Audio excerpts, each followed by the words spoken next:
Welcome to Pep Talks with Jeanne. I'm your host, Jeanne Pepper.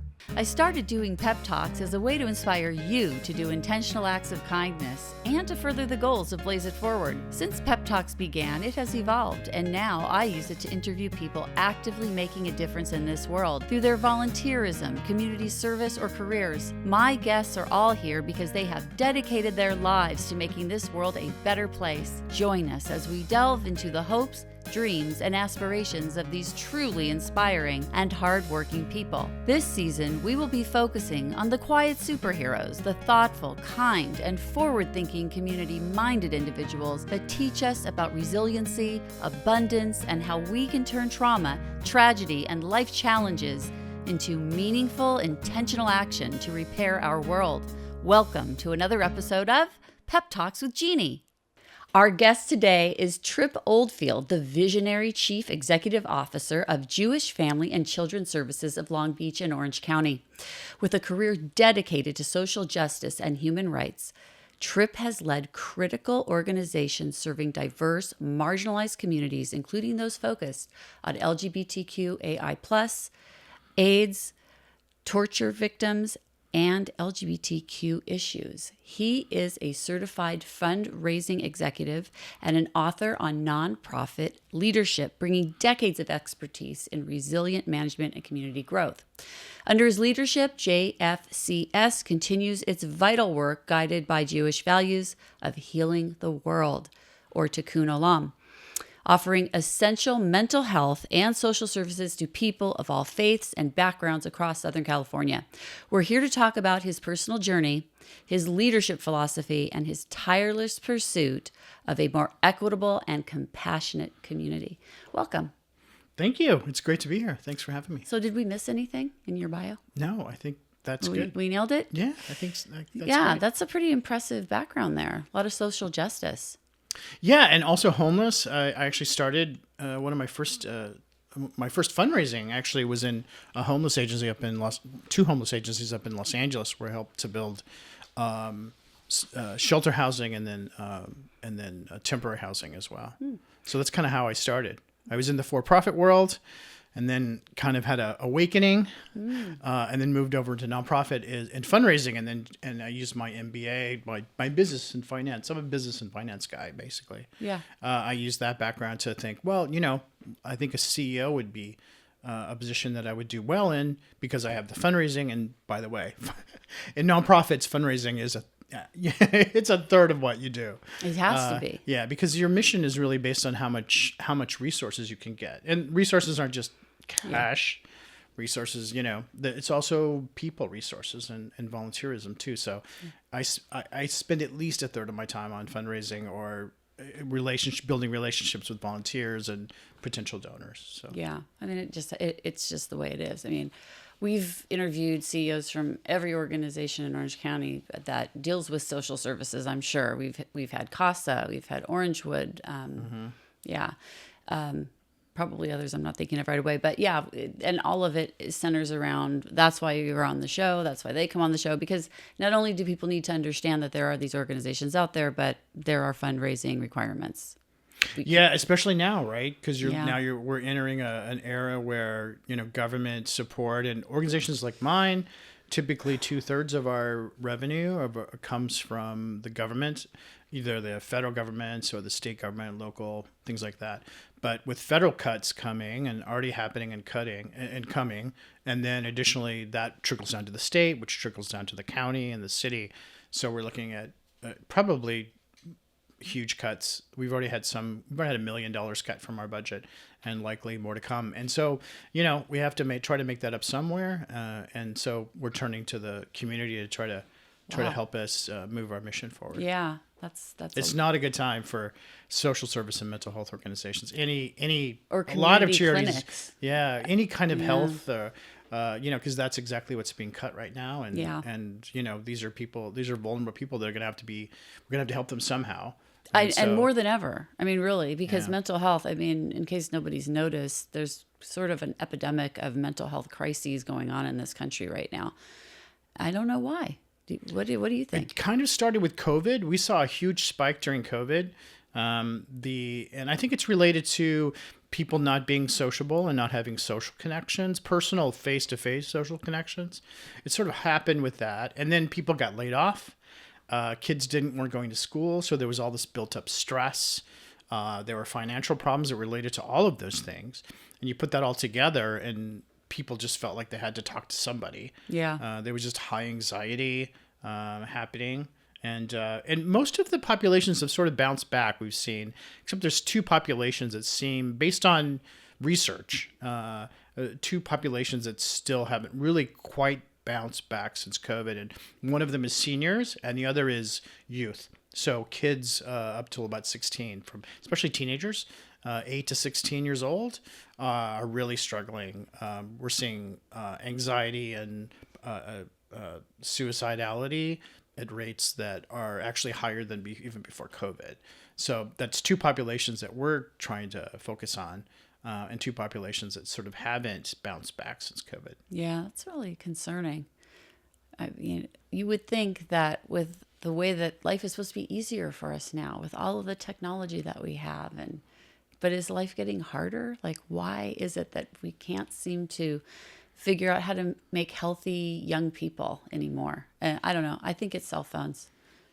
Yeah, social media has really played a big part of that, especially with kids, because look, if you're under 18, you grew up in a very different time than you and I grew up, and you grew up with an iPhone in your hand or an iPad or a computer, and so a lot of your social connections are not necessarily in person; they're online, and I'm not sure that's always a good thing. Yeah, I don't know either. I don't know what the solution is to the. I think it's just going to be an awkward generation or two as we struggle to find our footing in a world where things don't happen the way we expected them to anymore. I mean, because they can't, because things are changing so quickly now. I mean, with the advent of artificial intelligence and the way that it's now changing the career trajectories of probably most of the kids that are graduated from high school now will be impacted by that, I believe. But, that maybe is for another podcast. Things are changing at a rapid rate. And I think the human brain just is not built to be able to deal with that much change over such a quick period of time. Yeah. We're very social people. And we seem to be happiest when things are simple, when they're understandable, and when we have social face-to-face connections. And that's not what's happening right now. It's the exact opposite. And I think that's causing a lot of anxiety for people. They just don't know what to do. That's right. And the people that need this type of service oftentimes don't get access to it. The people that are suffering the most are people that have had a lot of setbacks. Yeah. And young people, they don't have access necessarily to this type of service that you're providing at Jewish Family and Children's Service. Good job. Good job. Now you can just say JFCS because it's going to be we got it out there. Easier. Just get it out. Yeah. Jewish Family and Children's Service. Yes. That's the name of the organization that Tripp is taking on the leadership role, CEO. How long have you been there now? 4 years. 4 years. And when you started, what was it like and how has it changed in the 4 years now? Gosh, when I started, wow. When I started, we've really doubled in size over the last 4 years. We've made a lot of changes. We changed our name. We grew from just Greater Long Beach to include all of Orange County. So we were covering North Orange County and Greater Long Beach for 67 years. 67 years. Yeah, 1958. So we're on our 67th year. But Jewish Family Services in Orange County went defunct in 2012. So there hasn't really been a Jewish Family Services type of agency in Orange County since then. And so 2 years ago, we opened a Santa Ana office and changed our name and increased our service area to sort of, come back into Orange County. And that's what we're sort of in the midst of right now. Yeah. So rapid expansion with less money. But we started, really three things. One, we expanded into Orange County. We started a refugee program. So we had in 1958, we had three programs. We had low-income sliding scale counseling. We had a youth program, and we had a refugee program. This is in 1958. So about 25 years ago, we stopped the refugee program. And so my experience, I ran a refugee agency before coming to JFCS. And in the conversation with the board and the other stakeholders of the organization was, do you want to bring your expertise? And because we've been talking about bringing a refugee program back. I said, yeah, that'd be a great idea. I'd love to be a part of that. And, I've got some experience with working with refugee programs, and I have some connections with the federal government, that funded, my former organization. So I think it makes total sense. Of course, I didn't know what was coming up with the politics, at the time. I don't think anyone thought that we would get an anti-refugee, anti-immigrant administration in. So we thought it was a really good time, and I think we settled something like 300 or 350 refugees. From where?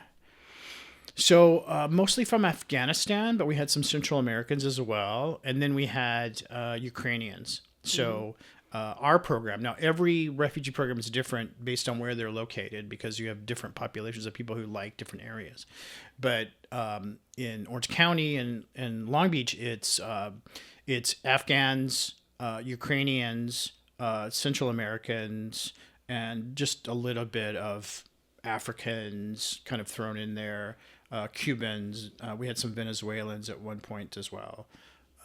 So those are the populations that we worked with. And then, boom, and then January of this year, everything came to a halt. So a halt. Like there is no refugee immigration services going on right now. There are. Oh. And so it's a story to tell you how we got there. So on, I think it was like January 20th of this year, we basically got an email from the federal government saying, cease and desist, that we're not going to pay for any other refugee services. Now, we had 15 refugee families that had just arrived within that last 3 week period between, December of last year and January 20th. And all of a sudden we had 15 families that we were in charge of. These are families that couldn't really work because they were just getting their work permit. They didn't have an apartment. They didn't have any food. I mean, they had nothing. They came here with nothing, right? So we reached out to our donor community and said, hey, the federal government just turned off the faucet for our refugee program. We need help. We've got these 15 families that need your help. And I think we raised like $50,000 within 2 or 3 days. It was so fast. The community was just so lovely. And so that got us through the next few months. We were able to find apartments for those families and feed them, get them set up. They come with work permits generally, but it takes a while for the paperwork to all come together, and then help them get jobs. And now those families are doing pretty well. They're working, they're sustainable, so things are good. But but if it wasn't for the donor community that really stepped up, we would have been in trouble. Now, since then, the state, we applied the state of California has pushed some funds to try to backfill for refugee programs. So we have some state grants now that allow us to take care of mainly of Ukrainians and Afghans, who are the two biggest populations that we see in Long Beach and Orange County. So that's going to get us through the next year and a half or so. We'll see what happens after that. But the flow of refugees into the U.S. is all but stopped, as you know.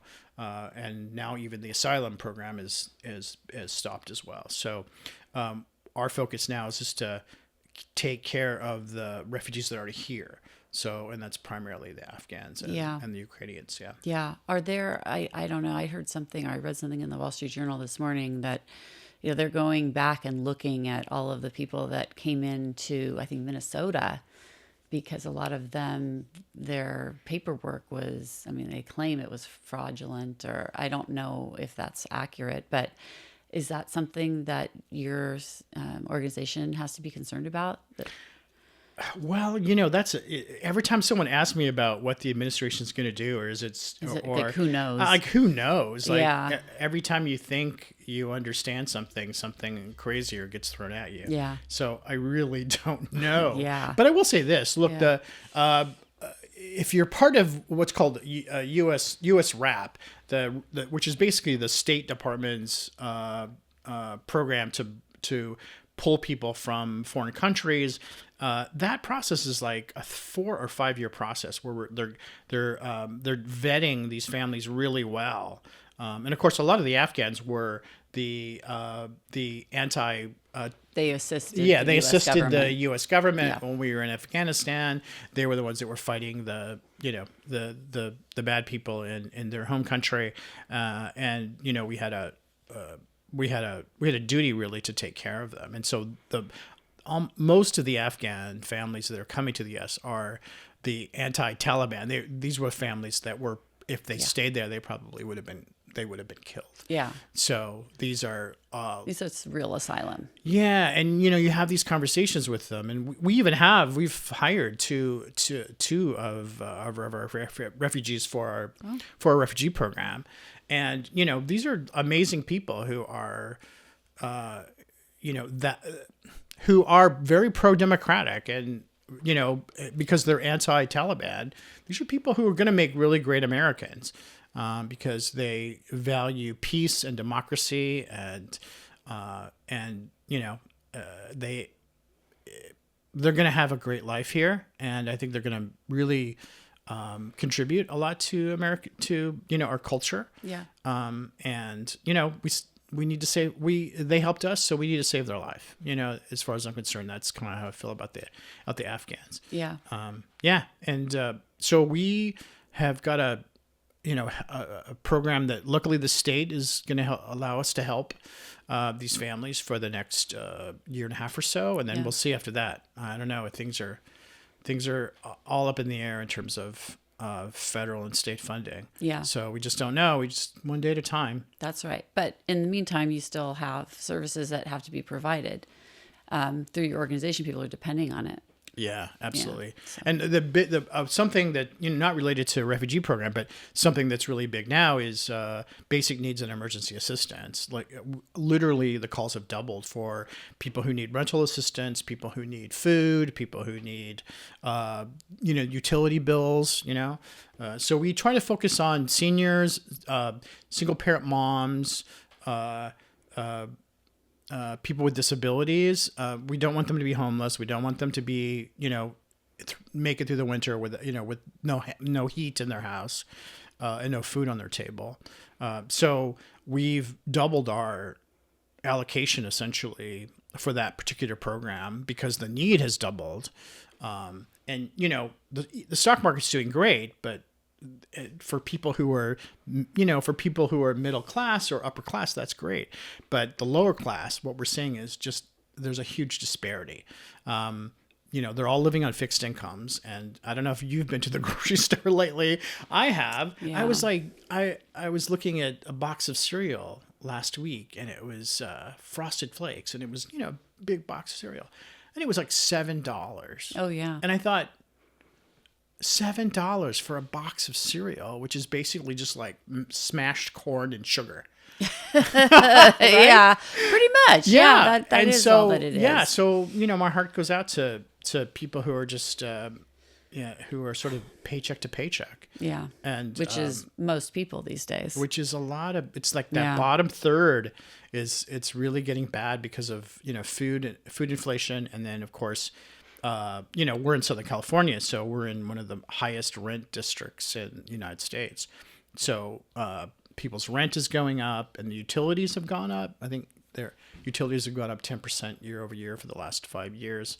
So it's really tough for people who are on fixed incomes to feed themselves, keep their heat on, pay their rent. With all of these increases in costs. So you're seeing people coming out of the woodwork that maybe would not have needed any help. Yeah, and even if they are on government help, it's not enough. Yeah. So in a lot of ways, we kind of supplement the help, like SNAP, which has been in the news lately, which got cut and then got brought back. What a lot of people don't know, it's only about $120 depends on where you live, but it's about $190 per person. So let's say you're a senior living at home, well, I don't know about you, but that's like one trip to the grocery store. So your SNAP benefits are really gone with like will be gone in the first week or two. So our food program tries to help people who are, going through that. To supplement. Yeah, it helps supplement it. And we used to have a food bank, but during COVID, we realized that we were expecting everyone to come to us, and how people-centric is that? How client-centric is that? So we switched our model to now we don't have a food bank. We have food cards. So we buy food cards, and then when people call us and they need something, we just mail them out. That way they don't have to come in the office. They don't have to deal with transportation issues. But also they can just buy whatever they want. So a little bit more freedom as well. Yeah. How do people find out about your services? Do you advertise? Like, how do people know? No, we don't advertise. Yeah. How do people know about that? It's all word of mouth generally. It's people that we've helped before. For instance, someone we helped with counseling, sometimes then they'll call back and say, maybe they worked with us a year or two and they're doing well. Maybe they're working through a grief process. Yeah. All right. And then maybe a year or two later, they need help with food or utilities. And then they'll call us back or word of mouth. We're pretty well known in vulnerable communities. So people talk to each other, and that's how they find out about us. Yeah. Are there other competing groups? Like, do the Catholics have something like this? To the Mormons? Yeah. Well, the Jews I guess we are with Tikkun Olam and Tzedakah, I think in many ways we're culturally, we were one of the first cultures to sort of really prioritize taking care of other people, but we're not the only ones. The Catholics have Catholic charities, and then Lutherans have Lutheran services. And even the Mormons have Deseret. Okay, so if you ever heard Deseret, you're aware of all of these different programs. every sort of denomination, even though there's not one Jewish denomination, but most of the denominations have some sort of social service agency that's independent of the denomination, but works within those communities to raise funds and then reach outside of the community. So, for instance, the majority of our donors are Jewish. The majority of our volunteers are Jewish, maybe 70%. But most of the people we help are not Jewish. So I would say, 85% of the people that we help are not Jewish. We focus on Jewish youth and Jewish seniors, particularly Holocaust survivors. But all the other work that we do is just for the general community, mostly low-income people of color. So people who are living in poverty or on Medi-Cal, for instance. That's what we're here for, is to help. We're sort of the arm of the Jewish community to help the entire community. Tikkun Olam, right? Yeah. Well, that's what you mentioned before. It's important to have something like this, I think, because even just the counseling services alone. I mean, there are a lot of people in the Jewish community that don't know where to start and probably need that help occasionally, just to, people need counseling services. They have acute problems and they don't know where to go. And so that might be the first place they might even turn to for even a referral. Yeah, or vice versa. Someone might come to us for food, and then when they find out what we do, they become comfortable with you. Because, I will say this. If people reach out for counseling, there has to be sort of a level of trust, that you have to sort of build up in the community. And I think we've built that up.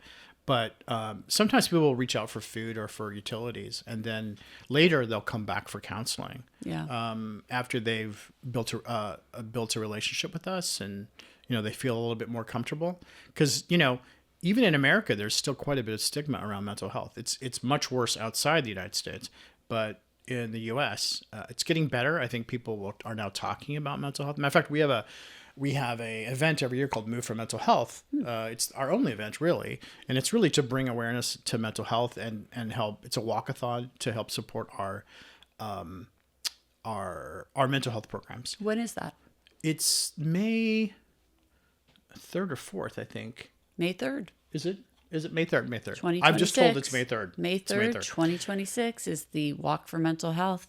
Move for Mental Health. Move for Mental Health. It'll be, and it's beautiful. It's on the shore of Long Beach. You can get that information on our website, JFCS LBOC, LongBeachOrangeCounty.org, and it's May 3rd.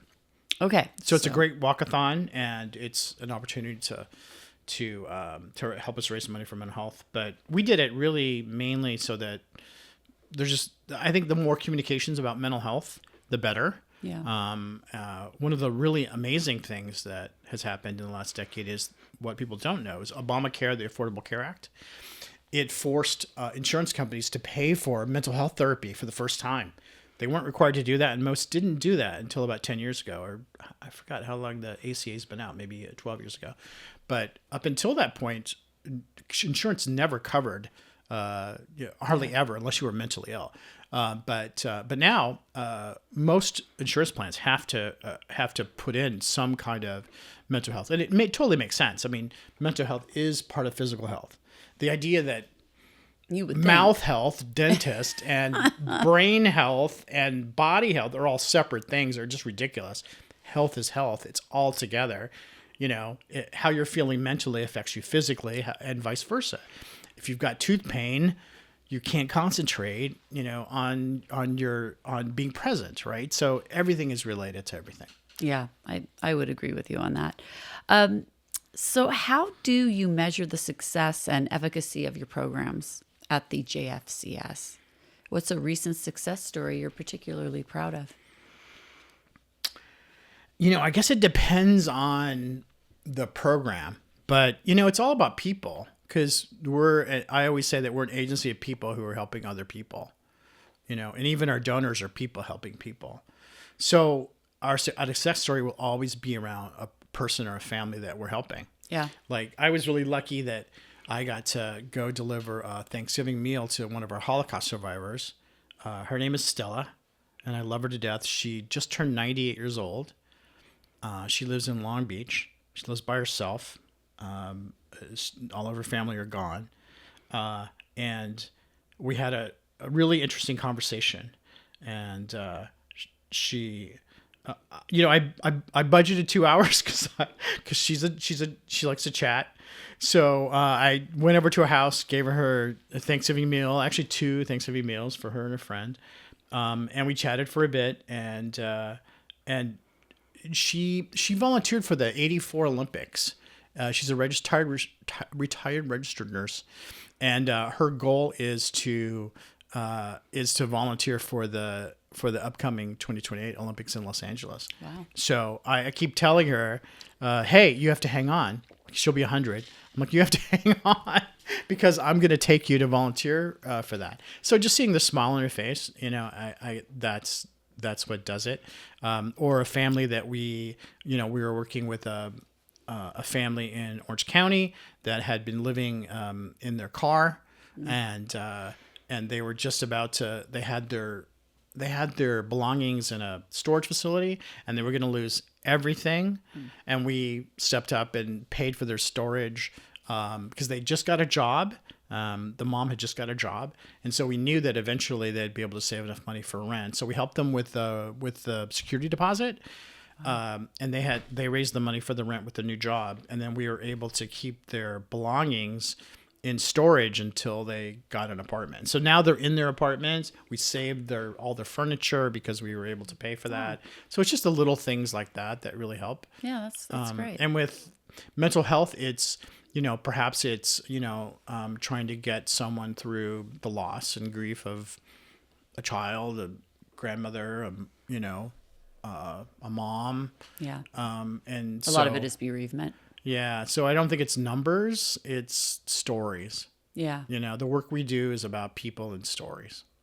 Yeah. I like that. What specific youth mental health programs is your organization offering, and what is the biggest need you see in schools today? I know that's kind of a big one. Yeah, that's kind of a big question. So we tend to work with school districts, usually smaller school districts that don't have their mental health, don't have mental health staff, or perhaps they want to augment their mental health staff. And so that's what we do. For instance, we work with Downey Unified. We do most of the mental health services in Downey Unified District, and also in Long Beach. In Long Beach we work with homeless and foster youth at the 2 poorest schools. So we try to concentrate on school districts that are very low income, and then the schools that are really low income. So the work that we do with youth are primarily on-site at schools. It's an opportunity for kids to talk to someone who's not in their peer group and also not their parents. Because there's some things that you need to kind of talk through and work through that you can't tell your friends, or maybe you're afraid to tell your friends, because of the stigma of that. And you certainly maybe just don't want to worry your parents. Right. So I think we're a good go-between for kids that are really struggling. And so I think what we hear in schools are, bullying. There's a lot of bullying going on. And, a lot of the bullying starts online. It's not necessarily in-person bullying, although that does happen. It'll start online, or it'll start in person and go online, or it'll stay online. And that causes so much anxiety and frustration for kids who don't know how to deal with it. And so our outlet really gives people, kids, particularly an outlet to talk to somebody about how they're feeling, and kind of work through that without having to. Yeah. Is there do you have like a professional that's at the school that they talk to? So you have like an on-site person, or you fund that? Yeah, we fund that. So the school districts fund it. Sometimes, like with Downey, it's a private-public partnership. So they pay about 80% of it, and we fundraise the rest of it. And Long Beach Unified, it's a 50-50 partnership. Oh, wow. So there are some residents of Long Beach who really are interested in this program. So we reached out to them, and they were able to match. So the school district pays for half, and some of our donors pay for the other half. We used licensed staff, and then we also for the school program we also use interns, both master's level individuals who are working on their MFT, the marriage and family therapy, or the master's in social work. So they're working toward a licensure of LCSW or LMFT. So they're going to be future social workers or psychotherapists, essentially. And then we train them. Oh, wow. So you're offering training. Yeah. For So people. a big part of what we do, and it also keeps the cost down, because we're not paying the staff that we're paying for are the supervisors. Wow. And not necessarily the interns. So we can make it more affordable that way. And the byproduct of that is we're training the next generation of social workers and psychotherapists to work with kids, to work with low-income communities. And that's a really lovely thing about our model. Yeah, it is. I mean, because these people have to find a place where they can get those hours, those clinical hours. So yeah, and it keeps increasing. Yeah, every year we get a list of. We have contracts with a lot of universities, and every year just gets bigger of like what they want us to do, and how many hours the graduates have to get through to there's a number of hours to get through school to graduate, and then postgraduate there's a period also where they have to do a certain number of hours. And it varies depending on what type of licensure that they're moving toward, but that can typically take another 2 years. So it's 2 years of master's level, and then 2 years of associate work after to get licensed. So most people don't get licensed for about 4 years. So a lot of our interns really love us, and they'll stay with us, and they like the communities that we serve and the schools that we serve. So they'll stay with us for 4 years. We have some people who are interns with us, and then when they become associates, they stay with us as well. And they just stay. Yeah. Domestic violence. How does the JFCS approach the sensitive and complex world of providing education, prevention, and counseling for victims of domestic violence? Our forte really is the psychotherapy piece, that piece. Generally, we work with domestic violence organizations, particularly those that are smaller, that don't have a mental health, that can't afford licensed psychotherapists. So we tend to partner with them. And we sometimes go in on grants together where we will go on site and provide group support and psychotherapy to survivors of domestic violence. And by the way, men used to be a very tiny part of domestic violence, but we're seeing an uptick in as victims. Like, I don't think they were always a small part of it, but as victims, yes. Yeah, as victims, right? Okay. So sorry about that, but yeah, I mean, we always think of women being the victims, but we're seeing, now it's like 10% of people who are reaching out for help are actually men who are being victimized by their female partner. Yeah. Well, that's the big change we're seeing in the DV world. Wow, that is interesting.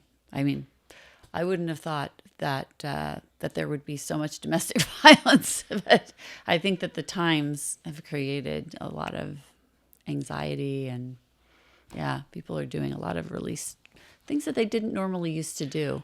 Yeah. Well, things are becoming more equitable, which is a good thing. Oh, yeah, that's right. But, but also too, it is kind of a myth that it's all men who are perpetrators and women are the victims, because sometimes it's the other way around. Yeah, absolutely. So how do you balance providing like immediate relief, food and shelter, with helping foster long-term self-sufficiency in your clients? Like, do you offer training or? Yeah, so I think that's some good work that I would sort of champion our social workers. We have a really good team of social workers who dig a little bit deeper. Because if someone calls and they need utility assistance or food, we don't just write a check and be done with it. Our social workers are quite good and at asking deeper questions to try to find out what the real issues are. And sometimes we find that they need referrals to other sources. And so we'll help them out with, not only help them with like an immediate need, but also like, oh, well, here's a place you can go for here if you're looking for clothing, or, oh, okay, well, maybe you need assistance with, government benefits, for instance. And so here you would go, this agency can help you with that. So we try our all the calls for emergency and basic needs and emergencies always go to social workers who then dig a little deeper. And then we'll try to kind of do a holistic response. So not just give them what they need, but try to, if they're willing, not everyone's willing, dig a little deeper and find out what all their needs are and kind of move them into that role. And then for the refugee program, we are generally, especially when they arrive, we are literally legally responsible for them for the first 90 days. So we do everything for the first 90 days. And then after that, we put together a plan for them, and we assess, their job readiness and their cultural issues, and do they understand the bureaucracy, and how's, what's going on with medical, and how are they dealing with their kids and enrolling their kids in school. So we take a holistic approach where we do an assessment and try to figure out what they need and kind of push them on a path to self-sufficiency.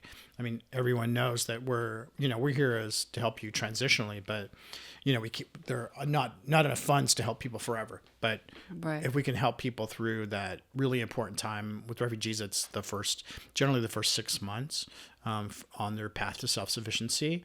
And for everyone else, it just depends. I mean, it depends on their circumstance. Some people need really long-term help, and there are people that we can't help because they need like a full-time case manager. And then we're able to try to hook them up with some kind of with the county that they live in, the support there. Right. If they need full-time help, maybe they have a mental health issue that it's a little bit more than we can work with, then we can kind of refer them to another organization or government entity that is a better fit for them, that can offer them long-term assistance over a period of time. Yeah. What? How many people do you have working in each of your offices? You said you have a Long Beach and an OC office. Like, what's the breakdown, and like how many mental health care professionals do you have in each office? Yeah, good question. So we have about 30 staff and about 60 interns split between Long Beach and Orange County. Most of that's Long Beach now because we're just starting to get into Orange County. Yeah. And we're just starting to see clients. We've been seeing clients for the last year on Zoom, but we're actually starting to see clients in person now, I think starting last month in our Santa Ana office. So that's kind of our split. It's probably, obviously more Long Beach than Orange County right now, but around 90 and licensed. I think we have 8 or 9 licensed staff. And of course, the interns, the 60 interns, are not yet licensed. They're on a path to licensure. And those are MFTs. So they're marriage and family therapists, they're social workers, and then they're PsyDs. So they're working on their doctorate in psychology, for instance. So we work with primarily with those three professionals, groups of professionals, to try to get them to licensure. Okay. And we even had some staff that started as interns. We have staff that started out as interns, and then they became associates, and then we hired them as staff, and now they're licensed staff. So they've been with us for quite a long time. Yeah. And how many people are you servicing for mental health care services every month? Ooh, good question. I don't know about every month, but maybe I can break it down by year. So last year, something like 1,000, and that includes youth as well. So maybe around 1,100 people is what our capacity is per year. Yeah, and between the two offices. Yeah, that's annually, in our entire service area. So it just depends, and there's a cycle to mental health as well. Is that everything ticks up in January, February, and things slow down for the holidays. Things tick up a bit for the summer as well. There's a little bit of a cycle, but essentially around 1,100. Yeah. Do you have 30 full-time staff that do mental health care? No, that's our whole staff. So mental health is our largest program by far. Yeah. It's like more than half of what we do, probably. Yeah. But we also have the refugee program, and then we have a social work program. And then a senior program as well, which is probably the other half, I would say. Okay, so you have different professionals for each one of those. Yeah, and groups. there's a lot of back and forth. For instance, we might be taking care of a Holocaust survivor and they need counseling. So there's some back and forth, or they need food, or we have a counseling client or a youth client at a school that needs food. So there's a they lot bounce around to the different parts of the organization. Yeah. Okay. So it's not uncommon for a client to come in one area and then for us to help them in some other area. They're not all unique people. We kind of work with people and assess their needs holistically. Yeah. Do you send people over to Working Wardrobes to get help in getting into the back to work? Or? Yeah. Our social workers, we have a pretty good database in Long Beach and a pretty good database in Orange County. So when people call us or are looking for referrals, we have a big database of different organizations that can help them doing different things. Okay. So depending on, sometimes they need help with, a vet that helps with low income people. Yeah. So we have a registry of all of that. So if people call us, we can say, oh, there's a low income, vet in your area. Here's the number to call for them. Yeah. What is the role of volunteerism at the JFCS, and what kind of kindness projects make the greatest difference? I think you chose kindness for a reason, because we have a Hesed committee. So for our non-Jewish listeners, Hesed means loving kindness. So I think it's just like the best committee. I love them. They've been with us. I don't know how long that committee's been with us, maybe 20 or 25 years. But they got together and they decided that they were going to just do these sort of acts of loving kindness. And about 3 times a year, they do something. They always do our Thanksgiving delivery meals that we do for seniors. And they always do our adopt a family. So we have a big adopt a family program as well. But they usually take on some other project during the year. Like they'll adopt some school, and all the low-income kids will get backpacks with back to school supplies. And this is just a small committee? It's a small committee. It's of volunteers. And I'm just trying to, I don't want to misspeak. It's all women. I'm trying to think, it might even be all Jewish women who do this amazing thing. They do the adopt a family but through the umbrella of JCS. Yeah, they're through us because we fundraise for them and for the meals and all of that. But they get the meals delivered. they put the backpacks together. Oh, that's amazing. As well. But yeah, it's really good. I think our next project is to do Shabbat baskets for Holocaust survivors. Oh, that's wonderful. Yeah. And you said adopt a family. Is that something people can do during the holidays, or is that any time of year? Yeah, it's just during the holidays. So I think we ramp up sort of August. We start taking, we're looking for donors and then families, and then we try to put them all together by Thanksgiving, and then like for instance, right now I think everyone's been paired with 26 families. I think we're okay. So this is being recorded as we are finishing. Yeah. We are finished with Thanksgiving. We are heading into the Christmas season, Hanukkah season, Kwanzaa season, whatever it may be. And people have already been paired for Adopt a Family for this year. Yes. But when this is aired, or perhaps when people are watching the shorts from this, if they're interested in participating in an Adopt a Family program, which I have done with JFS when we had that here, so Jewish Family Services, we would adopt a family, and you do that like in the fall, so August, September, find out, start looking into it then, and you can have a family that you are buying gifts for the holidays, and it's a really fun thing to do with your kids. I enjoyed it anyway. Yeah, it was nice. I do it with my whole block. So because I usually take a big family, like a family, let's say an Afghan family of 6 people, and we split it up. I give one person to each of my neighbors, and that way, if you've got 6 people, it's not overwhelming. You just have to shop for one person. I mean, shopping for 6 people is tough. Yeah. But it's much easier to just shop for one person. So everyone does that, and then we get together and we wrap our presents, and then we put them all together, and then we deliver them to the family. Yeah. And we usually try to, it's anonymous, so the donors know the first names, but not the last names of the families. We want to make people to feel really comfortable, and the families, don't know who's making the gifts. Yeah. But sometimes the donors will put little notes, but we take, we make sure that there's no last names exchanged, because we don't want people to feel uncomfortable or guilty.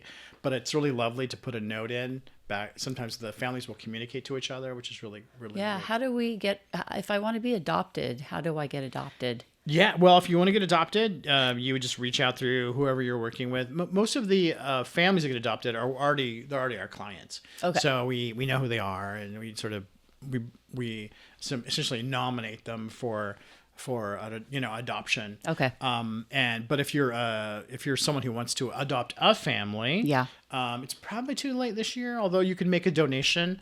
We have a fund. You can donate to our fund because what we do generally is the money that we get a little bit of extra money, because some people don't adopt a family, but they write a check. We love that. It's great. And then we take that and we buy gift cards, and then we just add that to the families. Like we'll give them Target gift cards on top of the what the volunteers gave the family. We'll also do that too. Oh, so if you don't feel like adopting a family, you can give, and then we usually just will buy gift cards on top of that. But I think most of it is on our website. You can sign up as a volunteer, or you can just there's a function on our website where you can just send us a message and just tell us what you want, and we'll get back to you within a day or two. And you can find the website information, if not on the screen, you can go to our show notes wherever you're watching the podcast, and you can get connected to Trip Oldfield's organization. It's JFCSLBOC.org. So a lot of letters, and, or just Google Jewish Family Services, Long Beach. Yeah. Orange County. So let's shift gears a little bit, and let's get into like that really interesting stuff that people want to know about Trip. Because, there's a lot to Trip. He's not just a CEO of Jewish Family Services, Jewish Family and Children's Service. Thank you. Yeah, you're not just a CEO of that. You've also had a life before that. But your background includes leadership roles focused on very diverse, vulnerable populations. Mm-hmm. How does your personal journey and experience inform the empathy and the approach that you brought to leading this agency? Like from that, where did this all come from? Well, I think it started with the family. You know, my mother was a volunteer and gave her time and, you know, instilled in us to give back, you know, tzedakah box and to give back to the community as much as possible. So I grew up with that, tikkun olam mentality. And then I think I really started, I don't know. Can we talk about like trauma? I think a lot of what we do in our life is caused by difficult times or traumas, right? Could be. We all have had difficult times and traumas in our life. And for me, that was really probably in the 80s, you know. I was in the 80s, I was going to UNLV, so I was in Las Vegas, and came out as a gay man, you know, in college, and this is right when the AIDS crisis was hitting, right as I was sort of coming out, and in the early 80s, I saw so many of good people die. I think a lot of I have these conversations with young gay men and young gay women a lot, and they didn't really necessarily grow up in the 80s, so they don't really understand what it's like. But half of my friends died. Half of my gay friends, excuse me. Yeah. Half of my gay friends died in the 80s, and from 1980. Let's say 1983 really is when it hit in Las Vegas. LA was a little earlier. Yeah. From 1983 to 1997 really is when the tide changed. I'd say half of the gay men I know died. And there was a pretty time in the late 80s where I was going to a funeral probably every other weekend. That's how bad it was. Wow. Yeah. And it's interesting because if you look at demographic studies of the gay community, there's, they're pretty spaced out, except for the sort of 55 plus, because half of that population is dead, is gone, and didn't make it through 1997, essentially. And a lot of people don't know that. Yeah. And that has a big effect on people who survive, like me. And, somehow it just changed me. So as soon as I'm an MBA guy. So I went to business school, graduated college, and came out, and, it was the 80s. So greed is good, right? Yeah, right. Gordon Gekko so. So like, let's make money and all of that. And so I did that. I worked a couple of corporate jobs and made some good money. And then just sort of had an epiphany. I remember being on stage with my boss at the time, and he was talking to a department. And the night before, he had confided in me that he had made a decision that the workers weren't going to like the next day. And then the next day, he got up in front of him and lied to them and told them he hadn't decided yet, or that I can't remember if it was that or another department was going to make a decision anyway. So that was sort of the last straw, and I thought, there's got to be a better place. There's got to be a better, I'm not sure I'm built for the corporate world. And that's sort of when I left. And I left corporate America. And I think that was, 95 or something like that. And decided that, I was going to do something good. And at the time I was working, the company I was working for, we had there was a homeless agency that we were doing a lot of work with. That was our thing. We were really interested in helping people who are homeless and unhoused. I just reached out to the executive director and I said, hey, I'm thinking about quitting my job. And I'm thinking about going into, doing some nonprofit work. She's like, well, come and work for me. And I'm like, what? She's like, yeah, come on, work with me. And I'm like, I don't know anything about nonprofits. She's like, I think you'd be a really good fundraiser because you have that schmoozy people mentality and you understand that work that we do and you appreciate and you really want to help people, who are vulnerable and homeless. And I said, okay. So I basically quit my job. worked for her for 2 or 3 years and helped her raise money for building some complexes in downtown Los Angeles, a homeless shelter and a couple of transitional housing apartment buildings as well. And boy, was that fun. It was really a lot of fun. And I learned a lot about fundraising. I knew nothing about fundraising before that. But it turned out I was pretty good at it. And I really enjoyed it. And it was super fulfilling. And that was sort of the path that moved me forward into helping vulnerable communities. And, you know, I got offered a job from the University of Chicago, and I turned it down. It was a really high-paying job, a really good fundraising job. But my heart just wasn't in it. You know, raising money for a college that already has a $14 billion endowment or something. Yeah. Some ridiculous amount of money. It just didn't do anything for me. You know, I just sort of discovered that I really like helping vulnerable communities. And so my career has mainly been working with communities that really are vulnerable at some point and need some help. So I started working at the homeless agency, and then worked in became my first CEO position was the LGBT Center. Then I worked in the AIDS Service Center in Pasadena as well.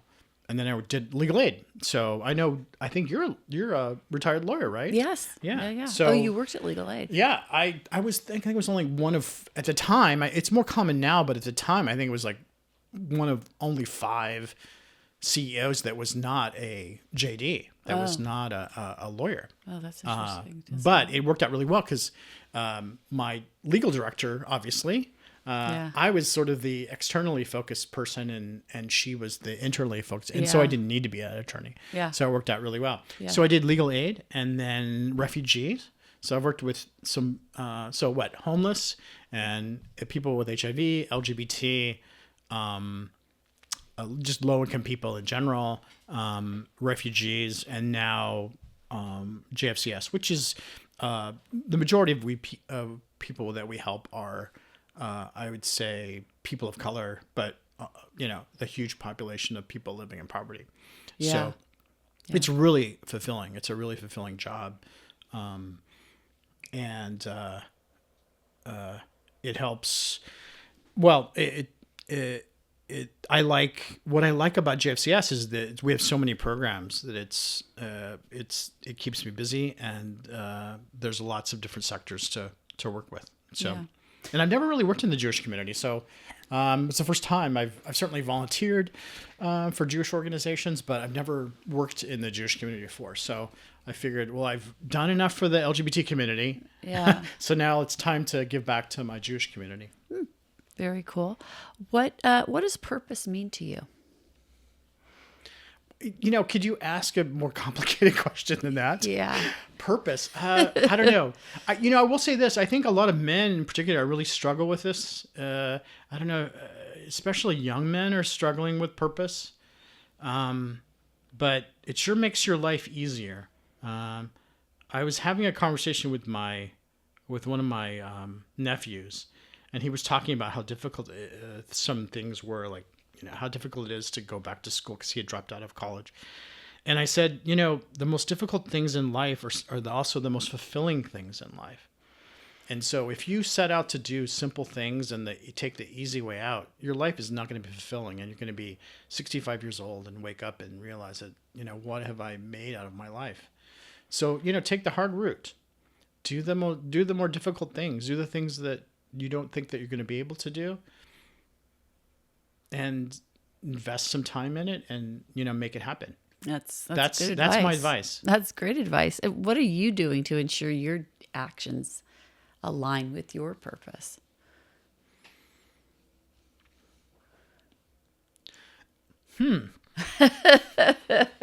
Well, what is your purpose? Have you figured that one out yet? Well, yeah, I think my purpose is, all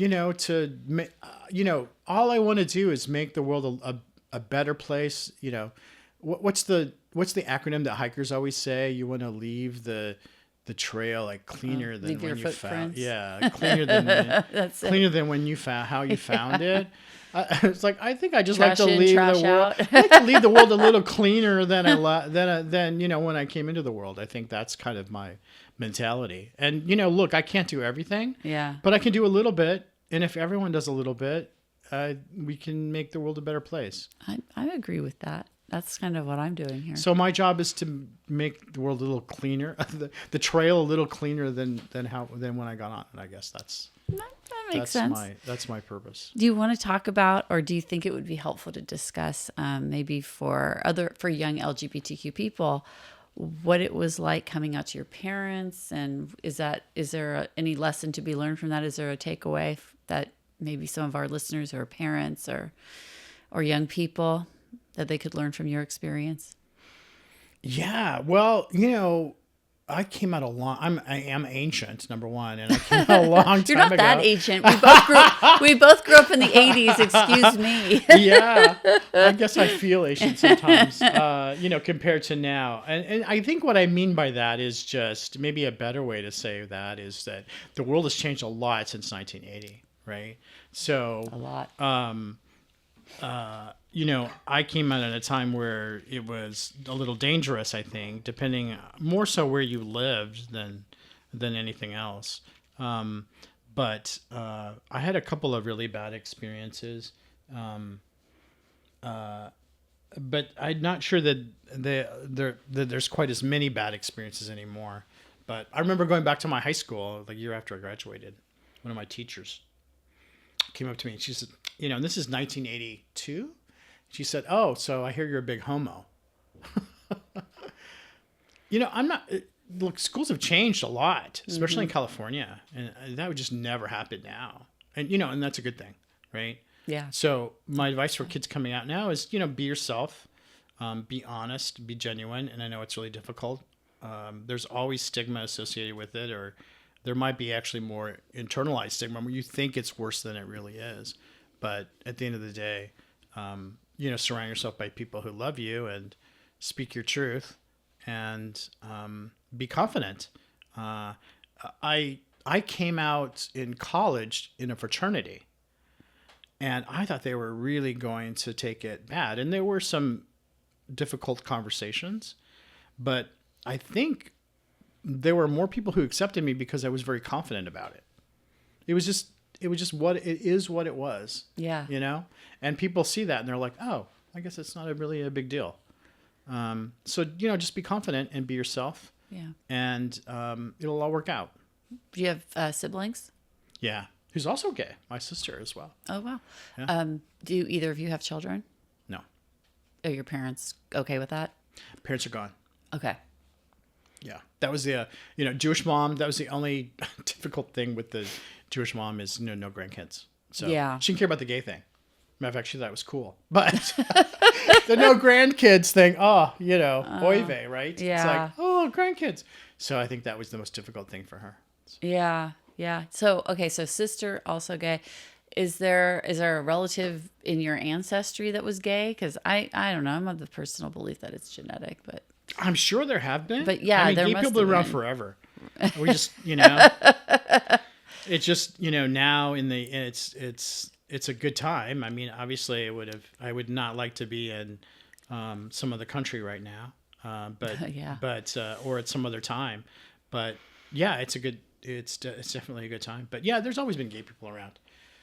I mean, that sexual orientation has always been there. We just didn't know what to call it, and kind of, you know, people just hid everything before. Yeah, they didn't really have a choice because there's so many religious doctrines that have been harmful to the community. So I don't know. I hope that's changed. I mean, not in all parts of the world, but luckily, at least in most democratic countries, do not have a problem with it.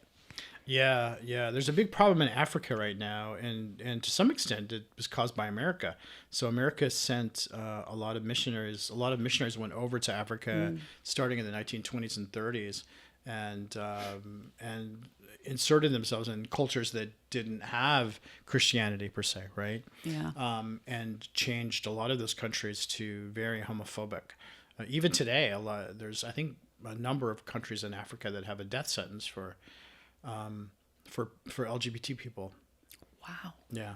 when I was working at my last organization, a refugee organization, we had a lesbian who escaped Uganda, and they chased her and they chopped off her arm, her hand with a machete.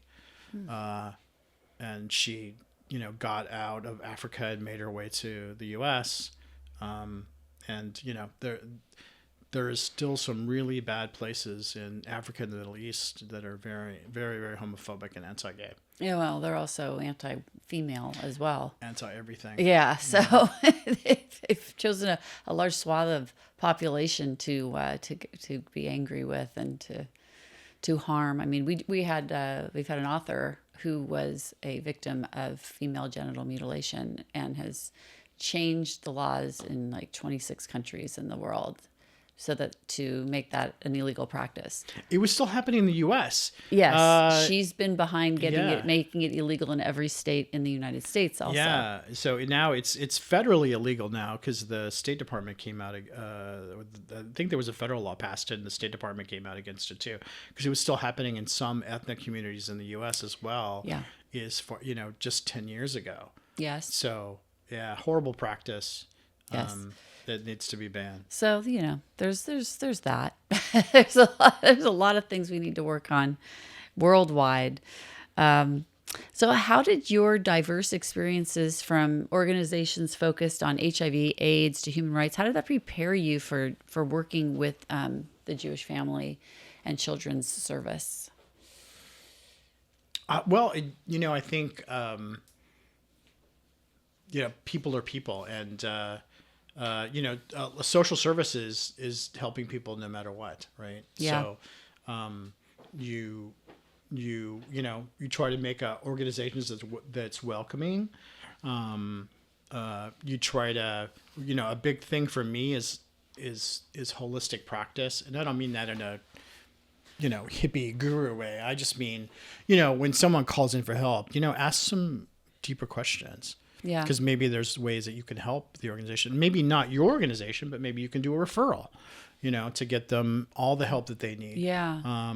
So that's one of the things I've learned in social services, that it's important to have a holistic approach and spend a little more time with people and not just give people what they ask for, but ask deeper questions and find out what's going on in their life, make a connection with them, assess what they need.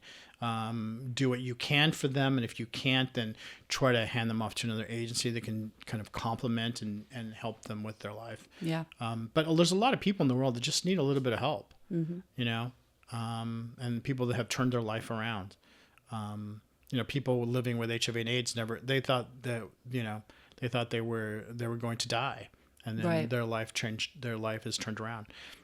Refugees that never thought that they would ever get out of a country, let alone be free and be able to do, what it is that they wanted to do, Yeah. How can members of the community, whether or not they're Jewish or not, best engage with and support the work that you're doing?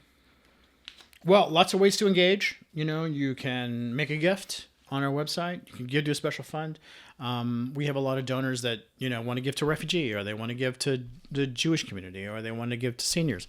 So we developed a bunch of special funds that people can give to whatever their heart's desire.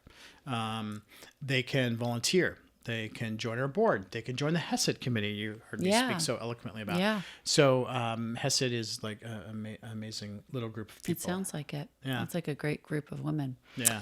If a listener remembers only one thing about the work that you're doing with Jewish family and children's services, what would you want that to be?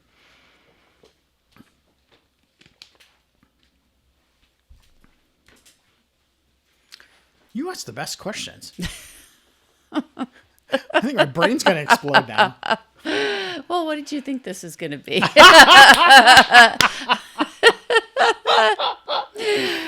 Yeah, what do I want them to remember? I don't know what to remember. I don't know. I'm not sure. I think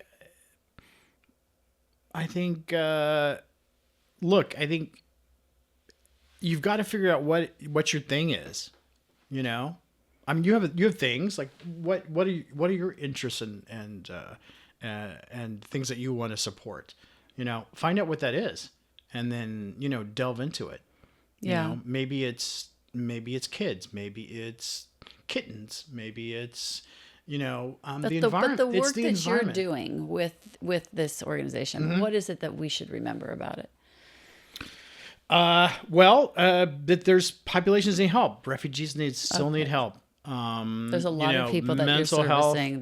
There's a lot of people that don't have mental health insurance that are living on Medi-Cal, and that really need help getting through a difficult time. There are kids who are struggling at school, with suicidality and anxiety.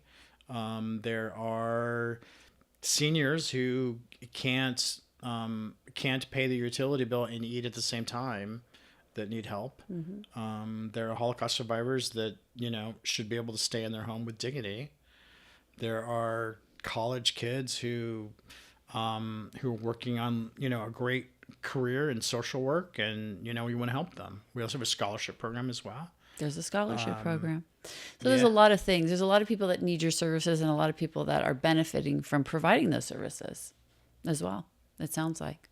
So yeah. So if you're part of the mental health care community as either a provider or as a person that may need those services at some time, this is an important organization. Yeah, and I think now more than ever, we talked a little bit about this earlier, but with the federal cuts that have happened, you're going to see, and those cuts are in social service, the social service and safety net, and with health. So that means a lot of people are going to go off of federal assistance with healthcare, or they're going to get kicked off of Medi-Cal or Medicaid. There's a lot of news about SNAP. SNAP's come back, but what a lot of people don't know is some people will be ineligible for SNAP next year.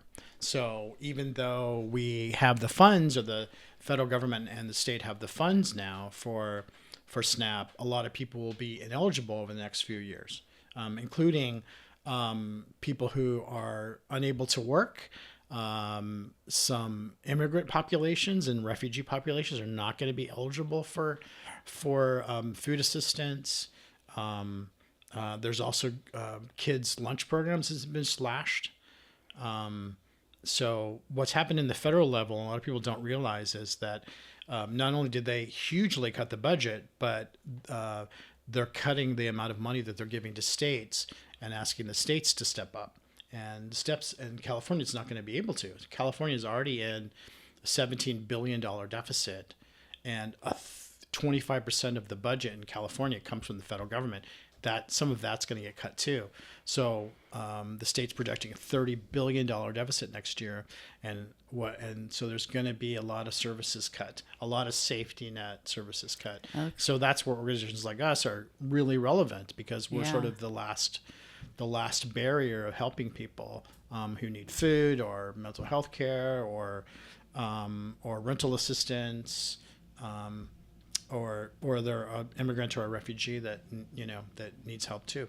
Jewish Family and Children Service is the name of the organization. Tripp Oldfield, the CEO, thank you for joining us today. If you're in need of services, or if you're a provider of services, this organization provides help to people that are in crisis. It also provides help to people that are entering the country as refugees, although we don't know how much more of that there will be in the next few years. They also provide opportunities for people that are becoming licensed healthcare professionals. They provide those hours that they need and the supervision that they need. So there's a lot of synergy here that helps our society and our community to be mentally more healthy. And that's what we really need. We need more of this. So I hope that you are able to meet your fundraising goals this year. I hope that we can help in some way. I hope that it works out, and I hope that people join you for your walk. Maybe you'll find me there in May. Yeah, please come. We'd love to have you. May 3rd of 2026. May 3rd of 2026. And we will. And if you want to learn more about any of these programs, we're going to have that in the show notes. And you can also find it right here. We're going to have your website. Yeah, up here, wherever it needs to be. It will be. He will make sure it gets there, so everybody can see it. So thank you, Tripp, for joining us today, and it was really nice making your acquaintance. This is the first time we've met, and I think it was a great success. It was. We're still friends. Lovely. We're gonna go hang out now. Exactly. We're gonna do shots of tequila now. Totally. All right. Jeanne, it's been great. Thank you so much for having me. I so appreciate it, and I really enjoyed our conversation. So if you want to learn more, you can reach us at JFCS That's Jewish Family Children's Service, Long Beach, Orange County.org. You can go online and volunteer. You can ask for assistance. You can make a donation. We'd love to hear from you. And then on socials, I think that we are JFCS Long Beach or JFCS Long Beach Orange County. So we're on Facebook and Instagram, I believe. Blaze It Forward is a campaign my family started in 2018 after our son Blaze was murdered. Blaze It Forward provides the inspiration to thousands of people to repair the world with intentional acts of kindness. If you would like to learn more about Blaze and how you can make a difference, check out www.blazebernstein.org or join our Facebook group at #BlazeItForward. You can also check out my website for this podcast at www.PeppTalksWithJeanne.com. There you can follow along with my podcasting adventures and learn more about my fascinating guests and their passion projects. I would like to thank all of the volunteers who help make my philanthropic endeavors a reality. Today that includes my producer, Eli Moskowitz, all of the volunteer crew members who join us, and a special thank you to my son, Jay Bernstein, for the original theme song you hear at the beginning and ending of each show. This has been another episode of Pep Talks with Jeanne. Until next time, keep on making this world a better place.